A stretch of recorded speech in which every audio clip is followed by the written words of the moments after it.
No se on Tapio T täällä taas, terve moro hei! Nautitaan tänään loppukesää illasta, ajellaan ralehkilla ja kahtellaan vähän tämän pyörän setappeja. Tervetuloa kyytiin! Joo, no niin, tosiaan tällä kertaa ajattelin muutamaa sanaa sanoa siitä, että tämä pyöräilyharrastus ei ole koskaan semmonen staattinen asia. Se on semmonen jatkuvassa muutoksessa oleva hauska pieni puuha. Jos nyt vaikka vähän rajataan aihetta siten, sanotaan vaikka, että pyöräilyvarustelu elää vuosittain. Yhtenä vuonna asiat on näin ja toisena vuotena ne on noin. Esimerkiksi 20-21 oli häkkipologimet ja sitten taas sen jälkeen tuli nuo SPD-pologimet ja niihin yhteensopivat kengät. Joskus on vähän isompaa laukkua, joskus pienempää laukkua ja joskus ei ole ollut laukkuja ollenkaan eikä edes vararengasta, vaan on suoraan paraatipaita päällä lähdetty esimerkiksi Tour de Helsinki 2015 vailla huoleen häivää, vailla varaa sisuria ja työkaluja ja sen semmosia. Tuurilla vedetty kaikki reissut läpi ilman, että renkas puhkesi.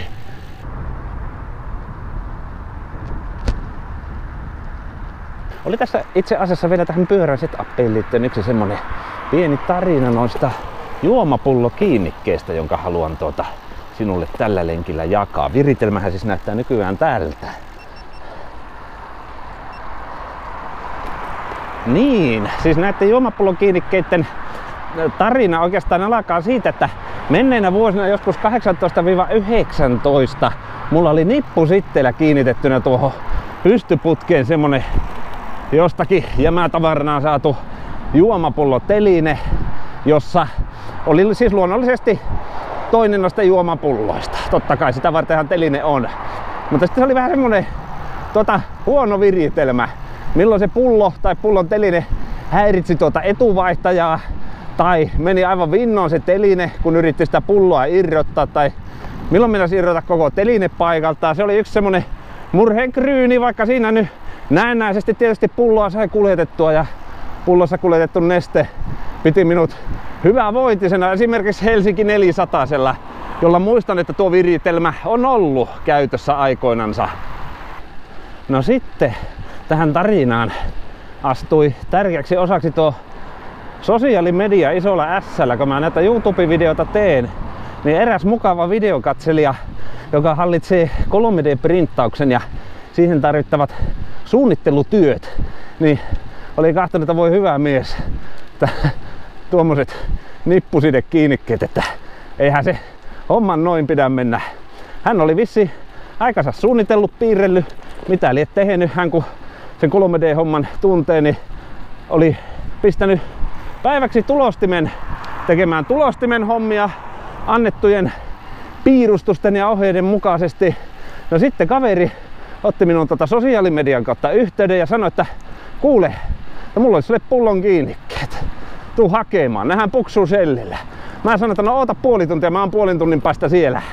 Oli justiin töihin mennyt sinä aamuna puolta tuntia tavanomaista aikaisemmin.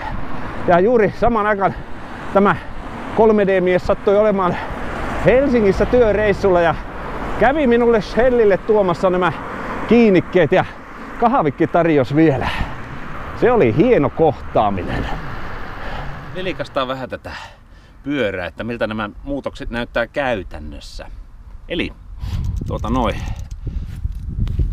alkuperäisen setupinhan kuuluu, että tässä viistoputkessa on paikka juomapullotelineelle. Tässä on tämmönen MT Cephali, joka on nostettu samana päivänä samasta urheiluliikkeestä 21 vuotta takaperin, kun tämä fillari meikäläiselle hommattiin.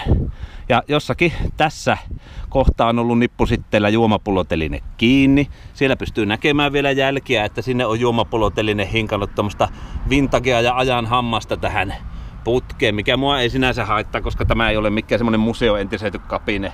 Niin, tässä saa elämänjäljet näkyä niin kauan, kun pyörää ei vahingoiteta varsinaisesti ja se pysyy ehjänä ja tieliikennekelpoisena ja valmiina jännille randonneur-seikkailuille. Mutta mennään takaisin näihin kiinnikkeisiin. Näiden ideahan on se, että tässä on tämmönen sanotaan vaikka kappale numero 1, joka tulee tuonne taakse.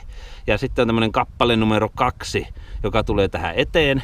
Ja ne sitten kiinnitetään ruuveilla toisiinsa. Yksi on tällä puolella ja toinen tuolla toisella. Ja sitten tämä on samanlainen tämä alempana oleva kiinnikeverkki. Ja sitten tässä itse 3D-tulostetussa kiinnikkeessä sitten on ruuvinreijät ja ruuvit mukana tuota juomapullotelinettä varten. Eli siihen ei käytetä niitä semmosia pultteja, jotka yleensä tulee aina kaupasta ostaessa näiden telineiden mukana. No siinä nyt on sitten niinku käytännössä nähty, että miten juomapulloteline on tuohon pystyputkeen saatu laitettua.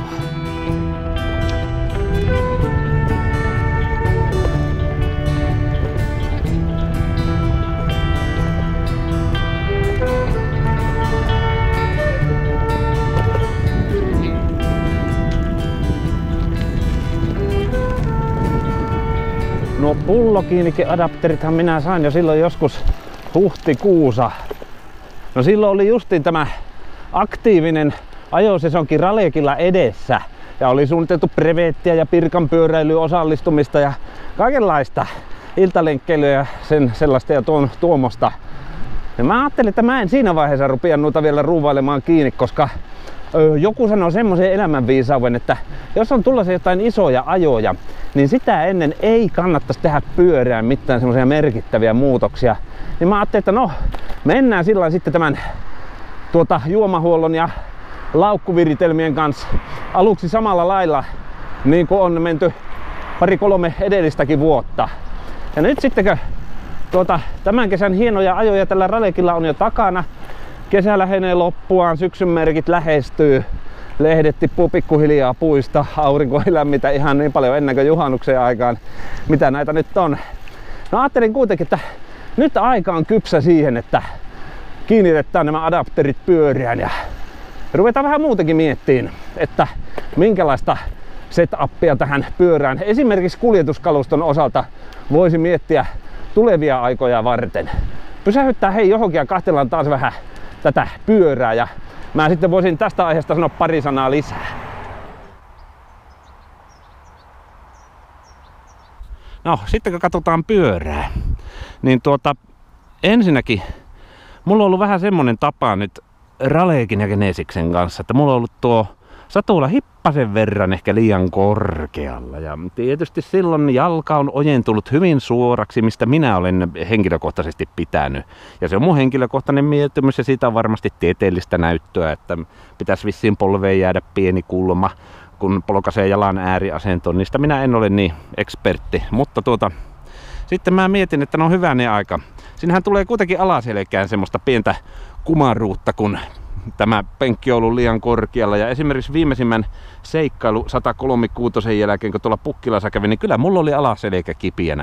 Mä ajattelin, että asialle täytyy tehdä jotain. Että mä hyvänä aika lasken muutaman sentin, tai en minä nyt tiedä paljonko se tarkalleen oli, mutta alaspäin kuitenkin pikkusen hiissasin satulatoloppaa ja olen tyytyväinen tähän nykyiseen korkeuteen. Ja saman olen tehnyt Genesikselle. Olet varmaan jo tuossa huomannut, kun olet B-rolle ja kahteella, että tuosta puuttuu tuo Blackburnin runkolaukku. Ihan kokkeksi se siitä otin pois, koska se ei välttämättä ihan hirveän hyvin sopisi tuon puolilitraisen juomapullon kanssa, joka tuohon pystyputkeen on laitettu.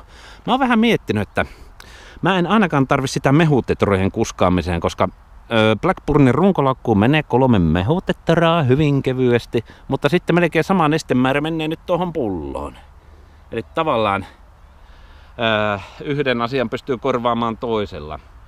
No sitten olen vaihteen vuoksi laittanut tuon Ortlieb Seatback M tänne satulaa toloppaan. Siellä on nyt tällä hetkellä pyörähuoltotarvikelaukku puuhapussi, jota olen siis monilla muillakin reissuilla mukana kuskannut. Se mahtuu tuonne hyvin.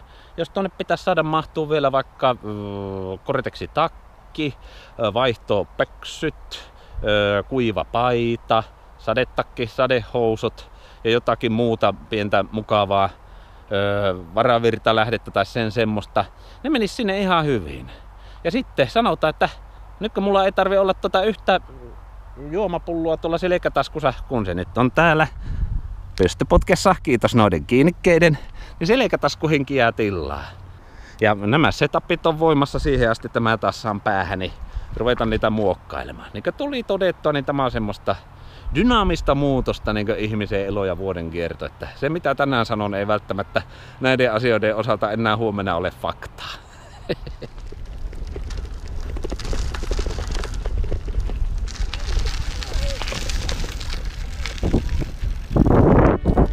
Hyi! Pussit mukaan, hyvä nähdä.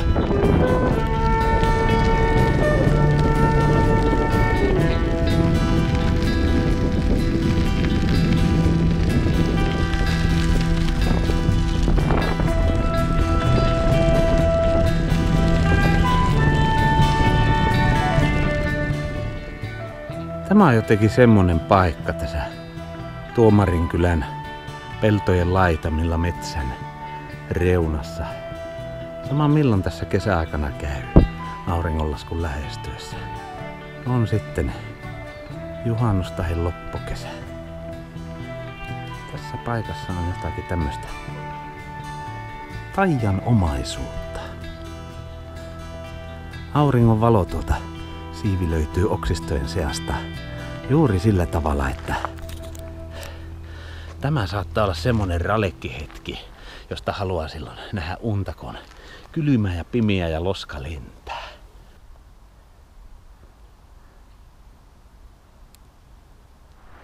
Tulipas pidettyä pitkän sortin esitelmät ensin noista pullokiinikeviritelmistä ja sitten pyöränpakkailuasioista ja muista setuppeista.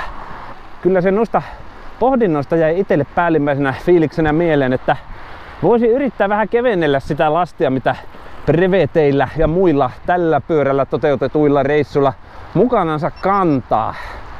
Ja ehkä tuon Blackburnin runkolaukun koittaa korvata jonkun näköisellä kevyellä juoksu- taikka pyöräilyrepulla, jos löytäisi joku semmosen yksilön, joka ei liikaa tuolla selässä hiostaisi.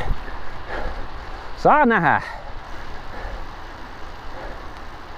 Mutta kun katselin tuota Ortlipi Seatbackin M:ää, niin vahvasti jäi semmonen fiilis, että kylläpä sinnekin saa tavaraa mahtumaan, että aina jokaisella iltalenkillä ei välttämättä tarvi pitää sitä kaikista isointa peräpussia tuolla mukana, vaan tuolla kevyemmälläkin pärjää.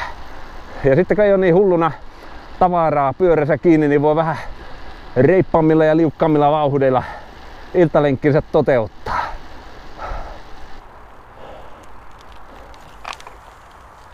Oho, siinä on joku taiteilija-alut saaneet vissiin väriliidut käyttöön. Kaupungin insinöörit suunnitelleet semmoset viritelmät ja tämmöiset niin suomalaista turvaväliä noudattavat ja kaiteet tuohon, että tämä penkki ei ainakaan tule koskaan toimittamaan Rando-hotellin virkaa. Bannaania tällä reissulla ei ole mukana, mutta täälläpä on, hei. Täälläpä on Snickersi. Nyt on se hetki, että syö Snickersi. Mä etten tätä karkkipaperin rapinaa.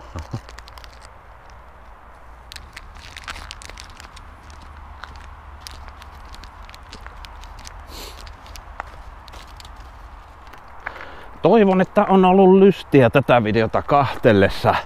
Sekä tämän illan lenkki, että tämä video alkavat tulemaan päätökseensä.